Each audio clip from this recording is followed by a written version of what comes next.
যা চাইলো স্বামী তাই এনে দিল। 1 মাস নয়, 2 মাস নয়, 6টা মাস পর্যন্ত কথার কথা স্ত্রী স্বামীর কাছে যা চেয়েছে স্বামী সবগুলা এনে দিল। 6 মাস পরে, 3 মাস পরে হঠাৎ করে কোনো একটা দিন স্ত্রীর কথা মতো স্বামী কোনো একটা জিনিস আনতে ভুলে গেল। অমনি স্ত্রী অকৃতজ্ঞতা পোষণ করে বলে, মা রাআইতু খায়রান কাত্তু, আপনার কাছ থেকে আমি ভালো কোনো কিছু পাই নাই। আপনি আমাকে পছন্দ করে না, আমাকে মনে হয় আপনার ভালো লাগে না। আমি আপনাকে যদি একটা কথা বলি, আপনি আমার কথা শোনেন না। আমার মতো মহিলার জন্য আপনার মতো পুরুষের ঘর সংসার করতেছে, নতুবা আপনার মতো জালেম লোকের সংসার আমার মতো মহিলা ছাড়া কোনোদিন করতো না।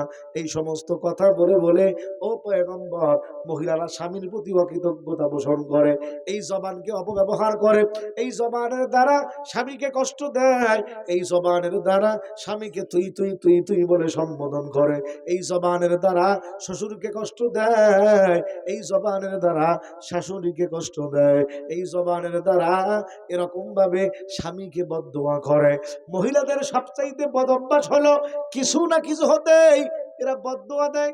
আছে না নেই? সবচাইতে বড় খাসলত, খারাপ খাসলত মহিলাদের মধ্যে এটা হলো কিছু হতে না হতেই এরা শুধু বদদোয়া দিতে পারে। স্বামীকে বদদোয়া দেয়, ছেলেকে বদদোয়া দেয়, যাকে পায় তাকে এরা বদদোয়া দেয়। সামান্য কিছু না হতেই বদদোয়া দেয়। ধৈর্য বলতে এদের মধ্যে কিছু নাই। কথা বলেন ঠিক কিনা? এদের মধ্যে ধৈর্যের খুব অভাব। মির্জাপুরের মা বোনদেরকে বলছি, সাবধান, এই জবান মা হেফাজত করো। এই জবানের দ্বারা তোমার স্বামীকে তুমি কষ্ট দিবা, বড় গলায় কথা বলবা, তোমার স্বামী যদি কষ্ট পায়, আল্লাহ তোমার কিন্তু রেহাই নাই। এই নামাজ পড়ে কি হবে? নামাজ পড়েও তুমি ধরা খাবা, রোজা করেও তুমি ধরা খাবা, ইবাদত বন্দেগী করেও তুমি ধরা খাবা যদি স্বামীর সঙ্গে তুমি খারাপ ব্যবহার করো। মির্জাপুরের মা বোনদেরকে বলছি, আল্লাহ পাক তাদেরকে বোঝার জন্য তৌফিক দান করেন। সবাই জোরে বলেন আমিন। শুধু মহিলারাই পুরুষদের খেদমত করবে, স্বামীর খেদমত করবে। স্বামীরা কি মহিলাদের কোনো খেদমত করার দরকার নাই? আছে না নাই? আল্লাহর পয়গম্বর মুহাম্মদ রাসূলুল্লাহ সাল্লাল্লাহু আলাইহি ওয়াসাল্লাম জিহাদের ময়দান থেকে চলে আসলো। আল্লাহর পয়গম্বর আসার পর এখন তিনি ক্ষুধার্ত অবস্থা, অনেক ক্লান্ত অবস্থা। আমার মায়ার নবী মুহাম্মদ রাসূলুল্লাহ খাবার দাবার দরকার, কিন্তু হযরতে আম্মা জান আয়েশা সিদ্দিকা রাদিয়াল্লাহু তাআলা আনহা তিনি তো ঘুমায়া গেছে। আম্মা জান আয়েশা ছিলেন খুব পাতলা মানুষ। আম্মা জান আয়েশা খুব পাতলা মানুষ ছিলেন, চিকনা চাকনা ছিলেন। ও মুসলমান, খুব দুর্বল ছিলেন আম্মা জান আয়েশা।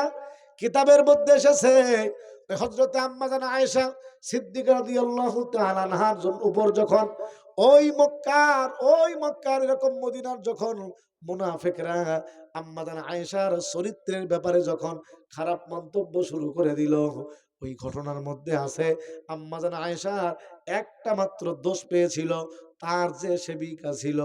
আল্লাহর পয়গম্বর বলে, তুমি তো আয়েশার সাথে অনেক দিন পর্যন্ত কাজ করো, আয়েশার সঙ্গে থাকো।